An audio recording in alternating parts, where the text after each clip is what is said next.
येथील पोलीस कवायत मैदान येथे आज 1 मे महाराष्ट्राचा 67वा स्थापना दिवस व कामगार दिनानिमित्त जिल्ह्याचे पालकमंत्री तथा राज्याचे मदत व पुनर्वसन मंत्री मकरंद आबा पाटील यांच्या हस्ते मुख्य शासकीय ध्वजारोहण कार्यक्रम मोठ्या उत्साहात पार पडला।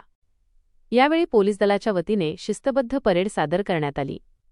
या सोहळ्याला जिल्हाधिकारी प्रवीण देवरे, जिल्हा पोलीस अधीक्षक निलेश तांबे, जिल्हा परिषदेचे मुख्य कार्यकारी अधिकारी गुलाबराव खरात, सिंदखेड राजा विधानसभा मतदारसंघाचे आमदार मनोज कायंदे यांच्यासह विविध प्रशासकीय अधिकारी उपस्थित होते। याप्रसंगी बोलताना पालकमंत्री मकरंद पाटील यांनी जिल्ह्याच्या प्रगतीबद्दल महत्त्वाची माहिती दिली। ते म्हणाले की निर्यात क्षेत्रात बुलढाणा जिल्हा अमरावती विभागात प्रथम क्रमांकावर असून जानेवारी 2026 अखेरपर्यंत जिल्ह्यातून 868 कोटी रुपयांची निर्यात झाली आहे।